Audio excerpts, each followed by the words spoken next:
Good morning, everyone. It's time for another morning Bible study. I'm your host, Logan McCulley, and today we're getting into Proverbs 24. I don't know much about Proverbs 24, but since last time Proverbs 23 hit so hard, I'm pretty darn excited. I do have some interesting things. I just did my first clinicals. The nurse practitioner I'm working for is in the peds world, and man, does she blow it out. She has a full-time job in the moonlights and the ERs. I couldn't keep up with it. I'll be honest with you. She was telling me her schedule, and she works say 7 to 4, doing ortho stuff. And then gets off, goes over to the clinic, and works from 5 to 11. Some nights she works downtown and works 5 to 2 in the morning. That's going to be a hard pass for Logan. I'm going to be completely honest. She's awesome. She's amazing. She's super on point. But if I ran that schedule, I'd want to wring somebody's neck. It's a lot of nights. We worked last night. We're going to work again tonight. And I could have worked with her Thursday night or Friday night, but I got to do Mid-South Mission of Mercy. Crazy. But that is the lady I'm learning from. Oh, I think I missed the light on. Yay, nay? I think I'm going to go no on the top light, actually. If you're listening to this, you can see that on YouTube. Anyways, Proverbs 24 is what we're doing today. And before we do that, let's pray. Let's bless the word. Let's get into it. Lord, bless the word. Bless what we're about to hear. Guide our thoughts. Guide our mind. Keep us from straying. There's so many temptations in the world. Keep us with our eyes on you. Give us blinders to all the things that we don't need to be a part of. The world does a good job marking it up, making it pretty. Don't let us give in to those temptations. Lord, bless me and Jennifer. Bless our little lentil. And protect me as I go throughout the day. And protect all of us. And if there's anyone out there listening that has something they need with, help them as well. In your name I pray, Lord. Amen. All right, Proverbs 24. Let's go ahead and hop in. We're going to start in verse 1, obviously. And that verse 1. Do not be envious of evil men, nor desire to be with them. For their heart devises violence, and their lips talk of troublemaking. I did 1 and 2. Let's see the breakdown. It's references 23:3, which, again, was talking about do not desire his delicacies, for they are a deceptive food. In that breakdown of that 23:3, it is a warning to exercise restraint when confronted with the luxuries of a wealthy ruler, who seeks to lure you into his schemes and intrigues. Daniel is the classic illustration of one who lived by this proverb, refusing the allurements of the pagan monarch which he knew could corrupt him. What did we just talk about? Let's not give in to those temptations that are definitively going to be there. This, however, is saying don't even be envious of what evil men have.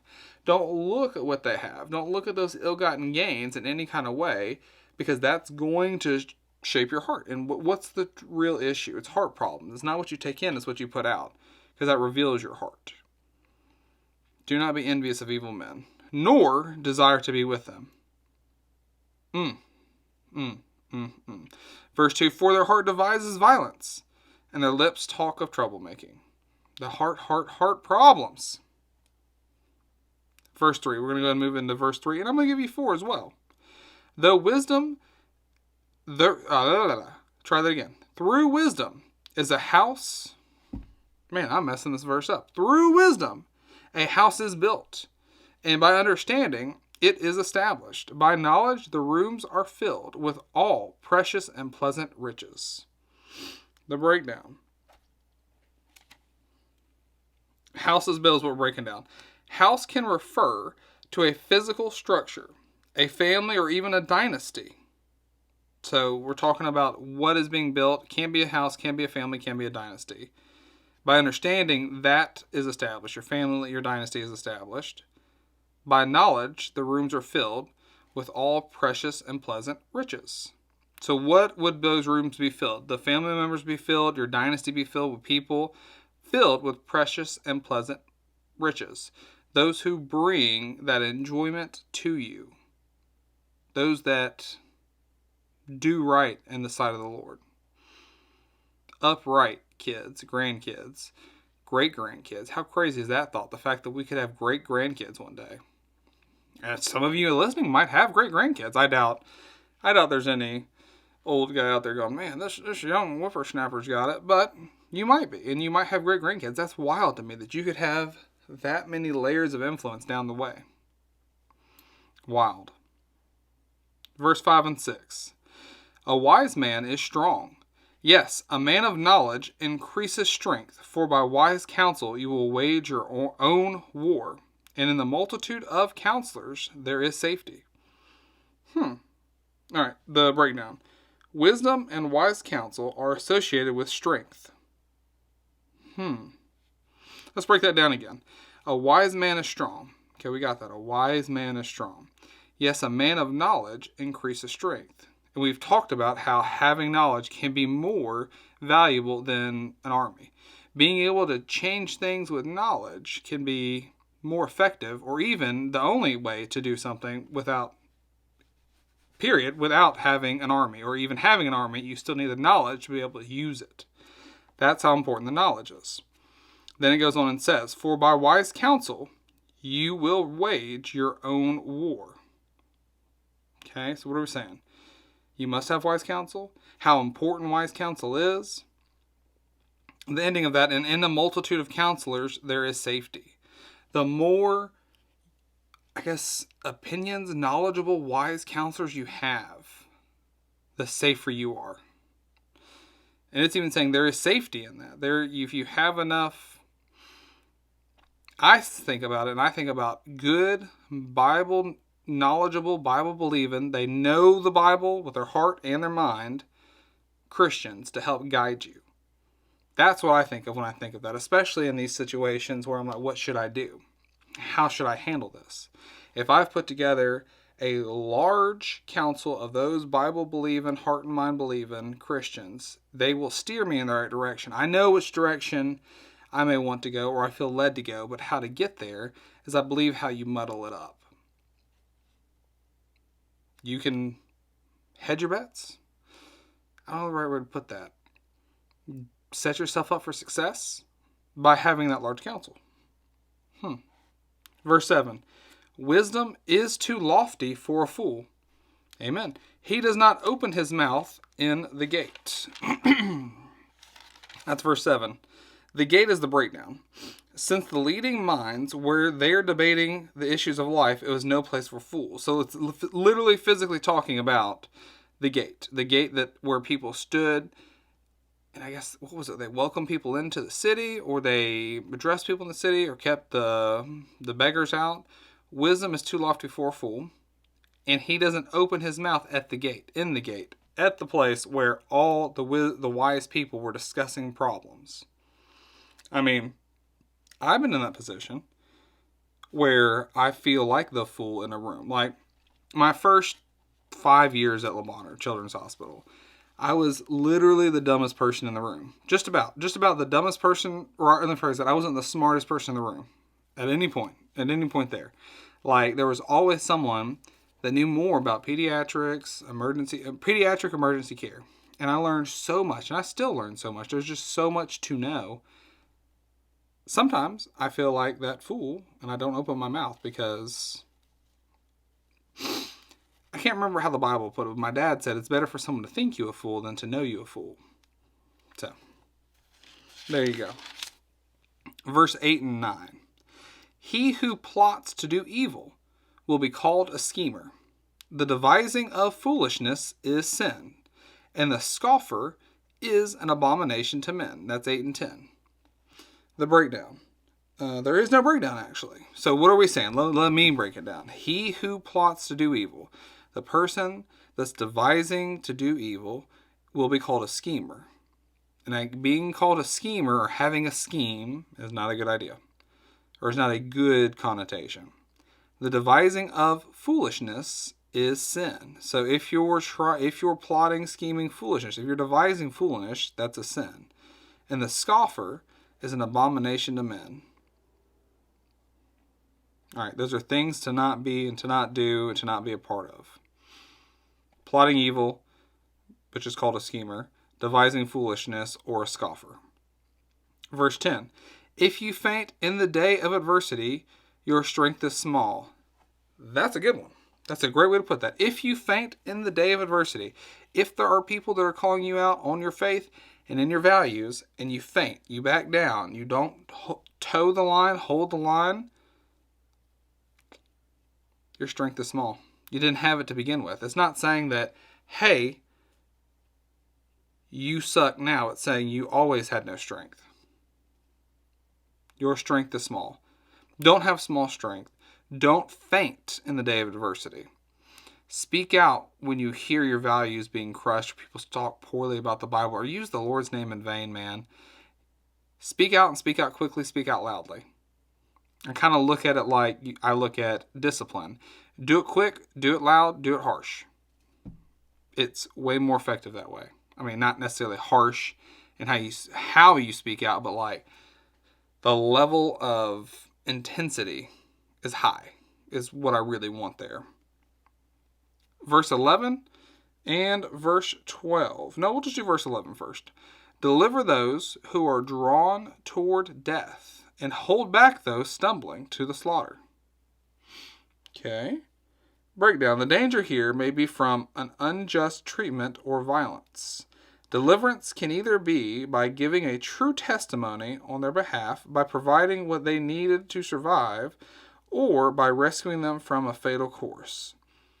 So what's the charge? The charge is deliver those who are drawn toward death, and hold back those stumbling to the slaughter. Okay, verse 12. If you say, surely we did not know this, does not he who weighs the hearts consider it? He who keeps your soul, does he not know it? And he will not render to each man according to his deeds. Let's see the breakdown on 12. God is the one who knows the truth about the motives of the heart and the excuses for failing to do what is right. And he will render to each man according to his deeds. So, the charge first is to protect those people in verse 11. Then in 12 it says, if you did not know this, doesn't God know your heart? So do you really not know it? That's my first question. Are you just saying that to try to avoid punishment? To avoid that discipline? Do you really not know it? And then we're saying God will know your heart. So if you're being honest, if you're being truthful, yes, there is a saving grace. There is God. There is Jesus. However, if you knew you were supposed to do that, he will weigh on you harsh. Harsh? It's not specific. It says, render to each man according to his deeds. So you will get what you know you should get. And that's tough to know your true self. God does, but it's tough to know it yourself. Verse 13. My son, eat honey because it is good, and the honeycomb which is sweet to your taste. Verse 14. So shall the knowledge of wisdom be to your soul. If you have found it, there is a prospect, and your hope will not be cut off. This is not a command to eat honey. I like that statement. Hey, pump the brakes. We're not just talking about actual honey here. But this is an analogy to seek the sweetness of wisdom's rewards. All right, so let's reread that again. In the knowledge of knowing, we're not talking about legit honey, but we're thinking about what are the rewards that wisdom will give us. Okay, so my son, eat honey because it is good. Be a part of wisdom because it is good. And the honeycomb, which is sweet to your taste. What holds the honey? It's the honeycomb, but what holds the wisdom? The Bible? And the honeycomb, which is sweet to your taste. So shall the knowledge of wisdom be to your soul. If you have found it, there is a prospect, and your hope will not be cut off. Amen. Verse 15. Do not lie in wait, O wicked man, against the dwelling of the righteous. Do not plunder his resting place. For a righteous man may fall 7 times and rise again, but the wicked shall fall by calamity. This stands for often, the 7 times. It stands for often or many. The plots of the wicked against the righteous, though partially and temporarily successful, shall not be ultimately successful, while the wicked will fall under God's eternal judgment and find no help or deliverance. So I'm thinking. Okay, so what are we saying here? So 15 starts by saying, "Do not lie in wait, O wicked man, against the dwelling of the righteous. Do not plunder his resting place." So that's, to me, a warning to sinners, or a warning to us to not do those things, to not sit there and try to take advantage of the righteous, and know who the righteous are. And those that do that, you're breaking a rule. The second part, "For a righteous man may fall 7 times and rise again." Now, what's the takeaway there? What's the takeaway? If you're righteous, it doesn't say you're not going to have any issues. You're not going to have any struggles. You're not going to have any problems. It's saying that you will have issues, or could have issues. However, when you have those issues, have those struggles, have life slap you in the face, you're going to get back up. It's possible, if you're righteous, to step back up. However, if you're not righteous and you are wicked, you shall fall by calamity. It may take only one good time for that person that's wicked to fall down. Not saying that you won't, but you can get back up. And I think about this, and there was a lady in my choir, or Jennifer's choir, I guess. She had been diagnosed with tongue or throat cancer. They biopsied it, came back positive for cancer. They went in and removed the growth. Okay, cut it out, removed the growth. Sent the whole growth back to the lab, and then said, it came back, oh, it's not cancer. Now, what happened between the first time of the biopsy and the second time of cutting it off, both were biopsied by the same lab. Is it possible if you get a sample of tissue, a small sample of tissue, and you say it's positive for cancer, then you get the whole tissue and you say, oh, there was no cancer in it. It's a miracle. It's a miracle. It's a miracle is what it is. Because what happened, we prayed. There was a lot of people praying for her. She's like one of our prayer warriors at church. Like, she really does get down and dirty with it. She had a lot of people backing her up, right? A lot of people praying for her. My view in the medical world, I may have dismissed this. Like, oh, well, the lab didn't really look at it right, or there was a problem the first time. But I would have been dismissing a miracle. Here's where I am medically. Medically, if you take a small sample of a large piece of tissue, okay, and it doesn't come back cancerous, that to me just says, okay, there was no cancer in that little piece of tissue.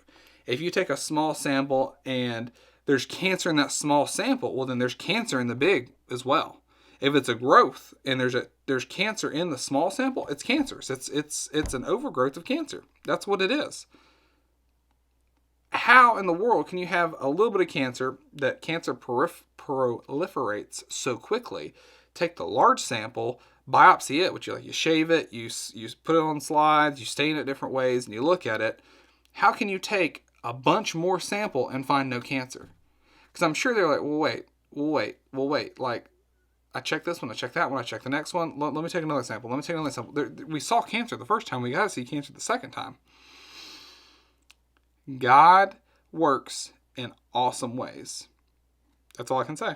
And so that to me, her being diagnosed with cancer, having it biopsied for cancer, then doing the cancer treatment, having it removed and being resent to the lab, it's not really biopsied if you take the whole thing, and then finding no cancer at the end is a miracle. And that could have been one of her, what's the correct term that we said? May fall. One of her falls, period. And she just got back up again. She didn't lose faith. She was there. It was tough. It sucks. Like, it's a legit thing. Like, this has been over a month's process, like multiple months. She never, I'm sure she had some internal issues, but legitimately, outside looking in, never lost faith. She stumbled. Well, she didn't stumble. She fell. It says you may fall. That could be an attack on her faith. And she didn't let it. She stuck strong. She prayed. She stayed with God. And then now has no cancer. So miracle. There's another one in church. And it was I remember because when me and Jennifer started going to the church, we were like, she goes, I know them. And I know them because they were at La Bonheur, because her child, when she was born, had like severe scoliosis, like I don't know all the degrees, but like bad scoliosis, like surgical scoliosis, where you got to go in and put the metal bars on each side of the spine just to keep the spine straight so she can breathe and move. It was so bad it bent the rods. So all they could do was do the external fixator, like it's the plastic, what do you call those things? Corset that women used to wear. It's like a plastic corset to hold her back straight. And talk about praying and praying and praying. I mean, literally the outlook for her life was going to be very poor. Mentally there, bad back. I think like a year later they went back, because they went to Nashville at that time. They went to Vandy and did the x-rays, and she had, within normal limits, bendage of her spine. So like acceptable limits from versus back when she could hardly breathe or move. So, miracle? If she was going to grow out of it, they wouldn't have put steel rods in her back. So, like, people are like, oh, well, she grew out of it. We know, we've been doing this long enough to know if she was going to grow out of it, we would not have operated. Like, there's certain things that you do and don't do, and it's not just like, oh, if she was going to grow out of it, they never would have done it. 100%. So, obviously, the prognosis was so poor, and obviously it was outside looking in, but that they operated on this child next to her spine. And then she got better after an external fixator and prayer. I'm just saying, I don't think it was the external fixator that helped that situation. That's all I'm going to say on that.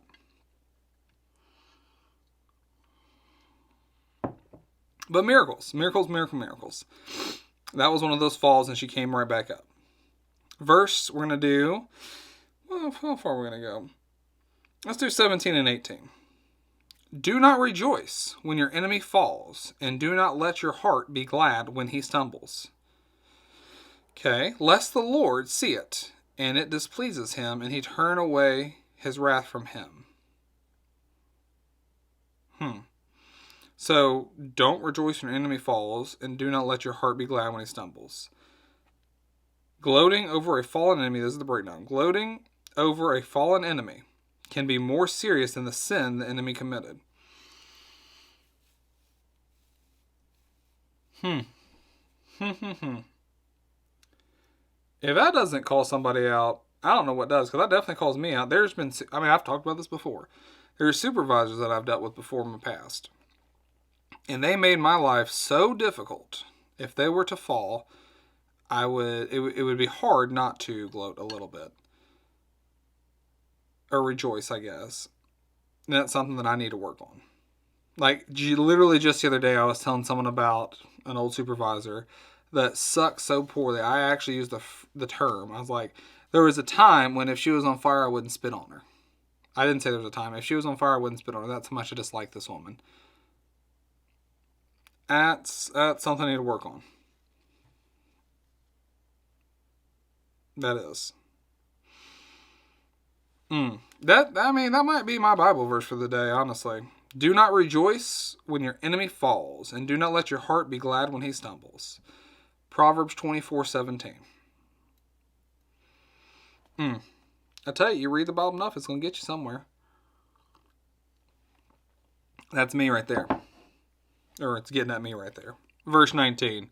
Do not fret because of evildoers, nor be envious of the wicked, for there will be no prospect for the evil man. The lamp of the wicked will be put out. That's 19 and 20. Now do not fret. Do not become angrily excited or envious at the apparent prosperity of the wicked. Agreed. Do not fret because of evildoers, nor be envious of the wicked. Don't be envious. That's the Bible. Verse 20 breakdown. The lamp of the wicked. See notes on 13:9. The lamp of the wicked. What could the lamp of the wicked be? I don't know. The lamp of me is Jesus. 13:9 is the light of the righteous rejoices, but the lamp of the wicked will be put out. Okay? This image of life and prosperity and joy is contrasted with the adversity and death. So the lamp of the wicked will be put out. Whatever that lamp is, it will be put out. Oh, that's what it said in verse 20 as well. The lamp of the wicked will be put out. There we go. Okay. Verse 21 and 22. My son, fear the Lord and the king. Do not associate with those given to change, for their calamity will rise suddenly, and who knows the ruin those two can bring.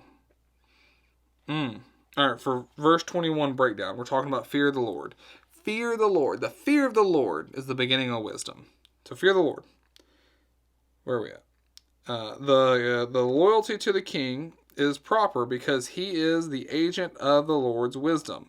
That loyalty includes having no part with rebels who seek to subvert or overthrow him. Peter draws on this verse in his call to good citizenship. Okay. Fear the Lord and the king is what verse 21 says specifically. Do not associate with those given to change, those rebellious people. The king is the messenger of God. God let that person become king. Put him in power. There's a reason. We don't know the ways of God. And I believe that's an important thing for us to be reminded of. Verse 22. The ruin those two can bring is what it's breaking down. A reference to the retributive power of the king of the Lord. So what he can retribute.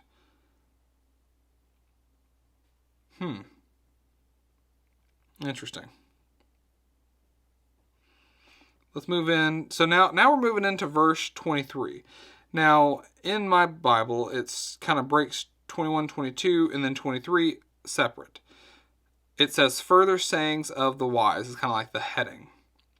Verse 23. These things also belong to the wise.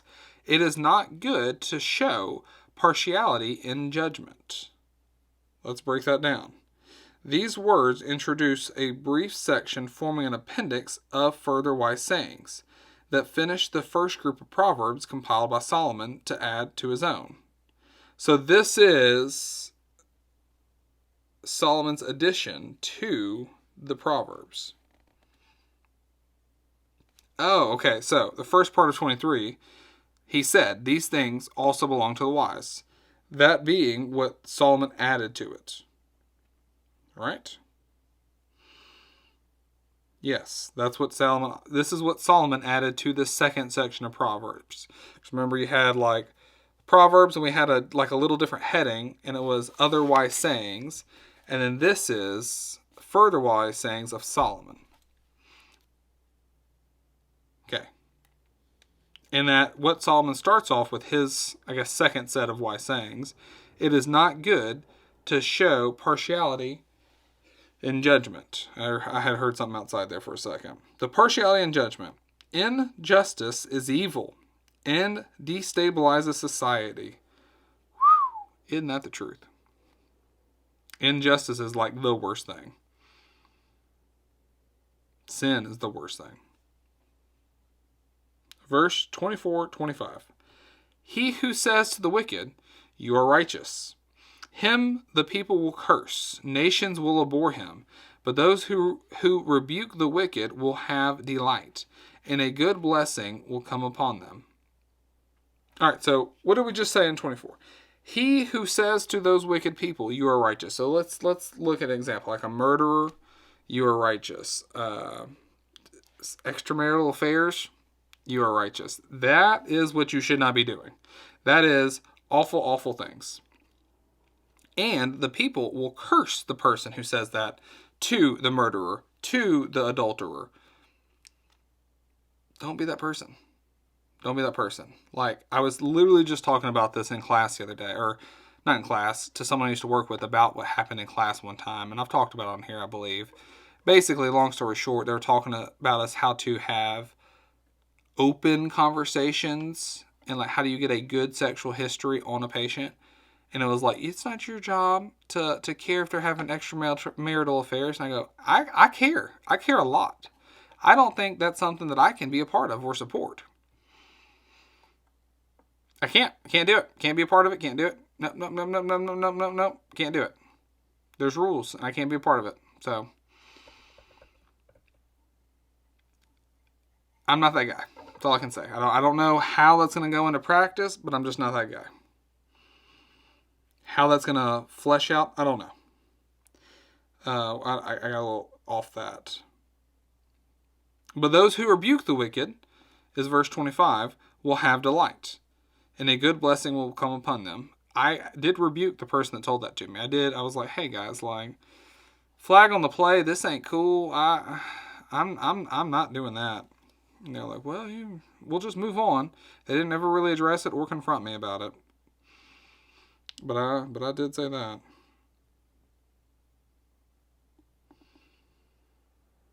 Verse 26.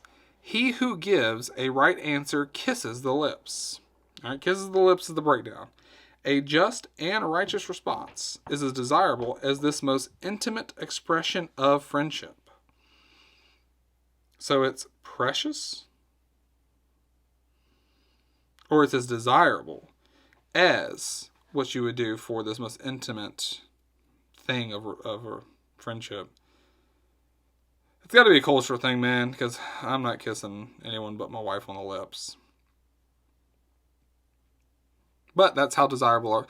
I guess let's say he who gives the right answer gets a kiss from his wife on the lips. Nice little smooch. I can get down with that. And that's how desirable that right answer is. Verse 27. Prepare your outside work. Make it fit for yourself in the field. And afterward, build your house.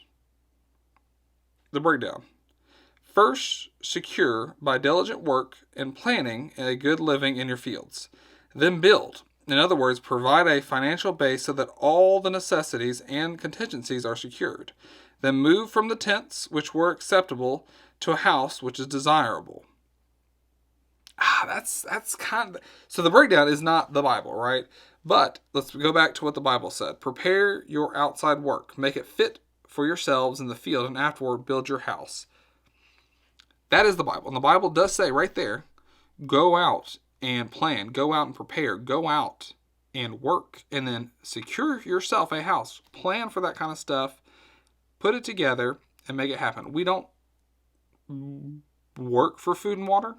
We're not sitting there pumping up the water. We don't have to dig a well. We don't have to go kill the cow. We don't have to do any of that. However, we do have a responsibility to provide that stuff. How do you do that? You make money. So doing the proper planning, going out to the field, what is that today? Getting a job. You may not like the job you have, but you have to work hard at it. You have to do good at your job. If you need to get paid well at your job, that's a part of it. Taking a job that you want to do for crap pay is stupid. And it's kind of an affront to your family. You're not doing them right. I feel very strongly about that. Like, just taking a job because you want to do that job and it pays like crap, that's awful. Don't slap your wife in the face. That's how I feel. I feel like you're just being very selfish in that moment. You got to make the money. You got to provide the food. You got to do the stuff for your family. Go out and prepare your field. Go out and work outside. I mean, I work inside. That's what the Bible says. Go and work. Verse 28. Let's do verse 28 and 29. Do not be a witness against your neighbor without a cause. For would you deceive with your lips?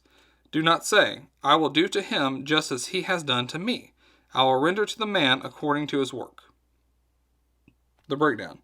Avenging the evil done by one's neighbor by offering false witness against him is forbidden. So who's your neighbor? I guess that's my question. Who's your neighbor in that situation? Coworker?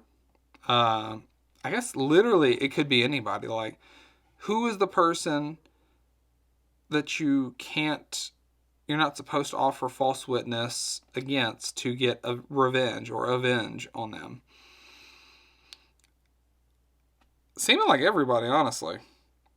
It's pretty much saying, do not do that. Do not be a false witness. And we already know don't be a false witness. But don't even be a false witness with a cause. Like, you have a reason to be a false witness. You have a reason to be like, hey, screw that guy. He screwed me over. Doesn't matter. You're supposed to be the better man. How many times can someone sin against us? 7 times 77. As many times as they want. That's our role. That's our job. I mean, we're supposed to be Christ-like.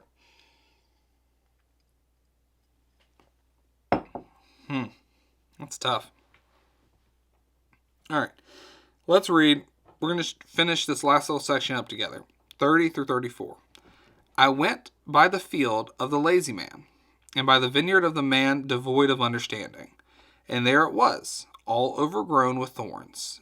Its surface was covered with nettles. Its stone wall was broken down. When I saw it, I considered it well.